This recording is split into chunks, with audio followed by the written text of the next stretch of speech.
Vision will at least include the following key points. Ensure continued funding for the California Sexually Violent Victims Fund.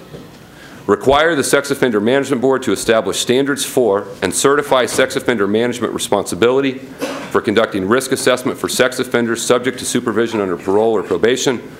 Require certified sex offender management specialists to provide frequent and timely information about a sex offender's assessment to supervision officers and polygraph examiners. Require polygraph examinations for all sex offenders on parole or probation in a manner consistent with the guidelines established by the SOM Board. And we will also seek funding for SAFE team development for rural and regional areas through the budget process. We have work to do on the details of how this section translates into legislative language, but the containment model is a substantial addition to Chelsea's law. We'll work closely with representatives of the Sex Offender Management Board, the Department of Corrections, and other stakeholders, including victims groups, as we develop this section. As a part of this effort, our bill will also revise and update the risk assessment tool currently used by corrections. There has been intense and, I believe, well-placed criticism of the static 99 risk assessment tool.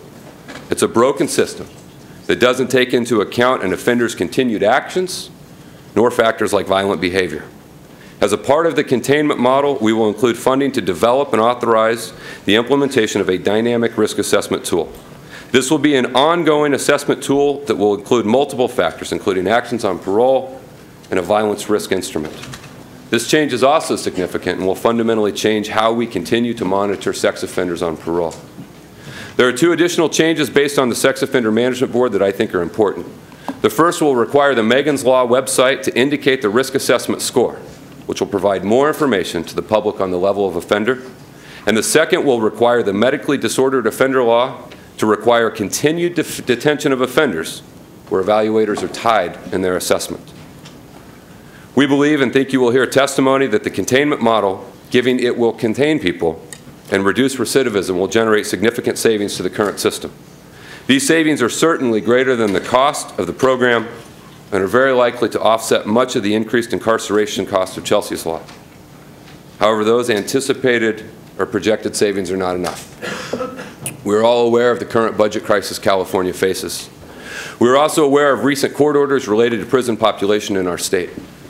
Additionally, this committee has a long-standing policy of not passing any legislation that would increase the prison population in California. This policy has been consistently and equally applied regardless of party or scope of legislation. This includes instances when it was not politically expedient or convenient. In light of this policy, budget concerns, and prison overcrowding, we have worked diligently with the chair and stakeholders to come up with an offset that ensures our commitment to public safety and maintains our stated goal of focusing on the worst offenders, those we are truly afraid of. I also pledged at the outset of this bill to identify reforms to cover the cost and incarceration increases of our bill. In this spirit, we've agreed to a change to the charge of petty theft with a prior offense from a wobbler, a charge that could be either a felony or misdemeanor, to a misdemeanor, punishable by a year in county jail. This change will not apply if the offender is a registered sex offender, has a previous violent or serious felony, or has 3 or more previous petty theft convictions. And I want to be clear, this change does not apply to anyone currently incarcerated, and it does not in any way affect the 3 strikes provision. In the analysis of the committee, this change will offset the increased incarceration of Chelsea's law. While some will not like this change, we believe it is consistent with an overall reform of the system and proper prioritization on those most likely to reoffend and those that constitute the greatest danger to society.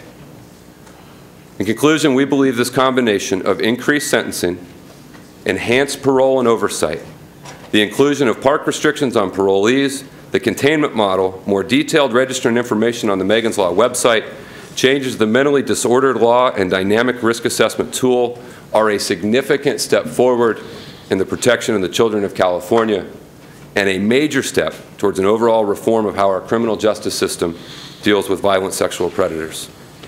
And while we've now done this in a way that does not complicate our prison population or affect our state budget. While there will always be opposition to certain portions, we believe we have arrived at a significant piece of public policy that will put California on the forefront of a dynamic and prioritized sex offender system.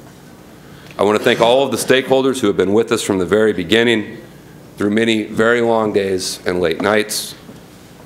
I want to say a special thanks to the almost 100,000 change makers who have joined our efforts, who have made calls, gathered petitions, joined us at events, and provided so much support through the system. And another thank you to the chair of the Senate Public Safety Committee, Senator Mark Leno, and his staff. Through this process, they have remained absolutely committed to passing a good piece of public policy that will work and fundamentally reform our system in a comprehensive way. I also want to thank the members of the Chelsea Light Foundation, and in particular Brent, Kelly, and Tyler King. Their strength through such difficulty has motivated and kept everyone going. There's nothing legislation can do to stop all offenses. Elected bodies can't remove evil from society, but we have an obligation to do everything possible, and this bill is a huge step in that direction. These issues are difficult. They bring about a lot of emotion, a lot of intensity, and it's because the crimes are so heinous and they target the most innocent and the most vulnerable, our children. This bill will help protect them, and I'd respectfully request your aye vote.